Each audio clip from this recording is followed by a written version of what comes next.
पर आप लोग अपना आक्षेप लगाएंगे और इसे अवैध घोषित करेंगे। देखिए, हम लोगों ने जो आरोप लगाया है पूरे दस्तावेजों के आधार पर लगाया है। जो एक लिस्ट हमने कर्मचारियों की निकाली है जिसमें ईएसआई पीएफ का चालान प्रस्तुत करके उस एजेंसी को भुगतान किया जाता है, उसका जब हमने निरीक्षण किया तो उसमें निगम की सामान्य सभा की बैठक रखी गई थी जिसमें तमाम मतों को रखा गया और बजट को रखा गया। सफाई के ऊपर ये बजट था, पूरा आज का जो मोटी मुद्दा था सफाई के ऊपर था, जिसको लेके क्या क्या कहा गया आप आगे वीडियो में देखेंगे।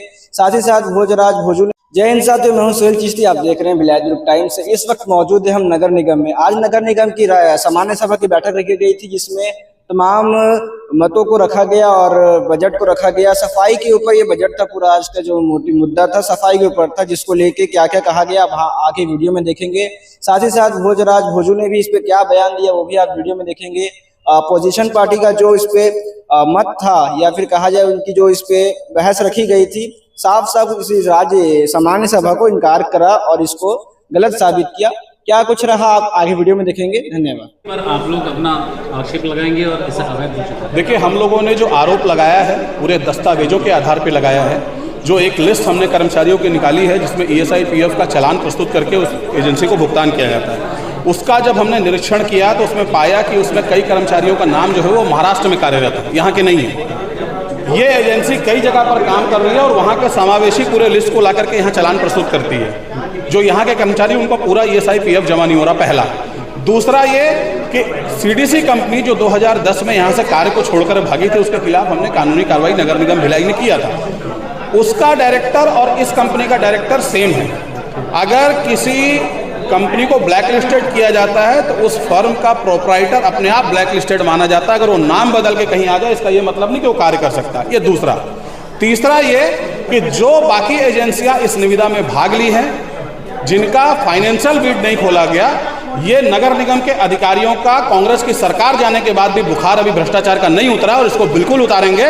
उनके और इनके रेट का अगर उनका फाइनेंशियल बिड खोल लिया जाता तो उनके दर और इनके दर में कम से कम 14 करोड़ रुपए का अंतर आता। मतलब 14 करोड़ के नुकसान को अगर हम बचा सकते थे अगर हम बाकी लोगों को उस निविदा में भाग लेने देते, तो ये 14 करोड़ रुपए की कांग्रेस की स्थानीय सरकार और वो अधिकारी जो भारतीय जनता पार्टी की सरकार का चेहरा खराब करने का प्रयास कर रहे हैं, उनके विरुद्ध भी शिकायत करेंगे, उनके खिलाफ कड़ी से कड़ी कार्रवाई करेंगे।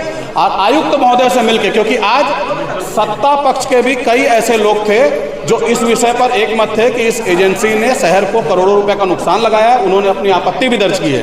तो आज की जो सभा हुई, ना वो सर्वसम्मति से उस प्रस्ताव को पारित किया गया, ना बहुमत के आधार पर पारित किया गया। इसलिए हम आयुक्त महोदय से मिलकर के इस आज की सभा को अवैध घोषित कराने की मांग करते हैं। ठीक है, बताएंगे आज कमिश्नर निगम की किस तरह का। देखिए, आज नगर पालिका निगम भिलाई के द्वारा सफाई कार्य को लेकर के एक विशेष सामान्य सभा का आहूत की गई थी। उस बैठक की आज की सभा में सदन के, चाहे वो पक्ष के पार्षद हो चाहे सदन के विपक्ष के पार्षद हो, सभी के द्वारा आज से 2-3 माह पूर्व एक सामान्य सभा में एक जांच समिति बनाई गई थी जो अर्बन डेवलपमेंट कंपनी के द्वारा जो पूर्व में यहाँ काम की है उसके ऊपर में आरोप लगाया गया था। आरोप था कि उनके द्वारा इस शहर के अंदर में लगभग 10 से 12 करोड़ रुपए का गलत अवैध तरीके से पैसा लिया गया है, जिसमें ये तय था। उसमें हम लोगों के द्वारा पूरे दस्तावेज निकाले गए। नगर निगम में 1864 कर्मचारी, तो नगर निगम के अंदर में नगर निगम के भिलाई के कर्मचारी, जिनका पीएफ की राशि और ईएसआई की राशि का जब हमने मिलान किया तो लगभग इन्होंने 6 करोड़ 73 लाख रुपया का इस नगर निगम के सफाई कर्मचारियों की पीएफ की राशि इनके द्वारा जमा नहीं की गई। इस संबंध में जांच समिति बनाई गई थी। जांच समिति में प्रतिवेदन, भिलाई की जनता का प्रतिवेदन हमने पेश किया। जब उसकी बाद हमने बात की सफाई की गैंग की, जब नगर निगम के अंदर में विभिन्न चारों जोन में 50-50 कर्मचारियों की गैंग की जब बात आई तो पूरे नगर निगम के अंदर में जांच समिति के भी सभी सदस्यों के द्वारा जांच की गई, कहीं पे भी गैंग नहीं दिखी। 200 कर्मचारी पर डे, 365 कर्मचारी, 365 दिन के हिसाब से 73 लगभग 7 करोड़ रुपए का उनको अवैध पेमेंट किया गया। इस एजेंसी के द्वारा जब हम सभापति से बात करते हैं, सभापति हमको बोलते हैं कि सभापति जी विपक्ष पे सभी पार्षदों पे आरोप लग रहा है, शहर की सरकार पे आरोप लग रहा है कि शहर में भ्रष्टाचार हो रहा है। शहर की कुल आय 50 करोड़ रुपए नहीं है और आप 50 करोड़ रुपए का टेंडर कर रहे हैं।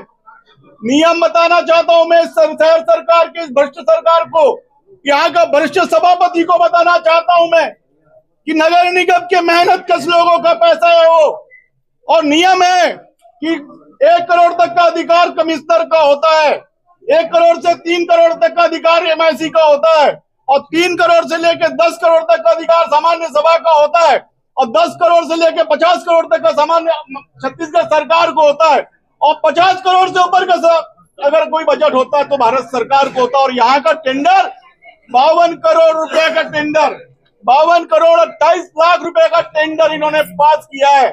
साल भर के अंदर में हमारे पास 49 करोड़ 93 लाख रुपया शिक्षा कर, संपत्ति कर, यूजर चार्ज, ठोस अपशिष्ट प्रबंधन, तमाम प्रकार का जब हम वसूली करते हैं तो 49 करोड़ 93 लाख रुपया आता है। आप 52 करोड़ रुपए सफाई को दे दिए हो, कहां से दोगे अपने नगर निगम के कर्मचारियों को भुगतान?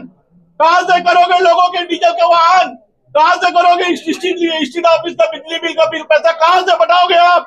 नगर निगम के इस शहर के महापौर के द्वारा और यहाँ के सभापति के द्वारा आज नगर निगम की सरकार को जनता को नीलाम करने के उतारू हो गए हैं। आज बड़े दुख के साथ में विपक्ष दुखी है कि जो दुख आरोप विपक्ष पे लगता था, ये शहर की सरकार शहर को बेचना चाहती है।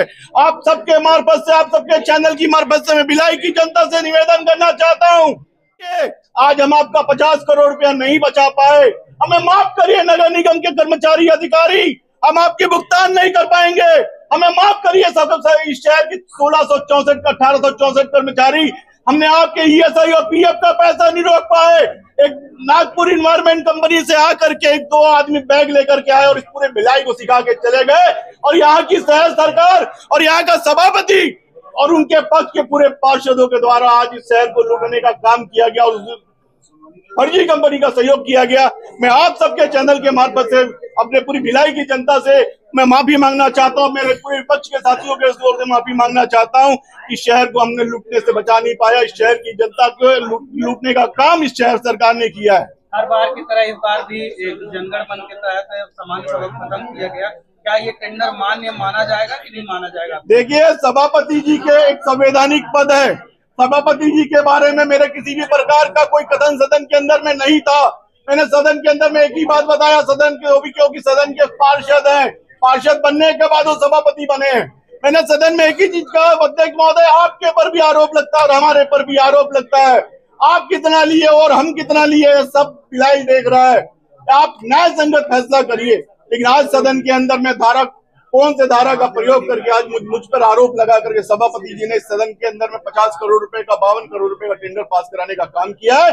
भिलाई की जनता देख रही है, माननीय सभापति जी आपको भी। ऐसी वीडियो का बने रहे हमारे साथ। मैं सोहेल चिश्ती। वीडियो पसंद आया तो लाइक करें, चैनल को सब्सक्राइब करें।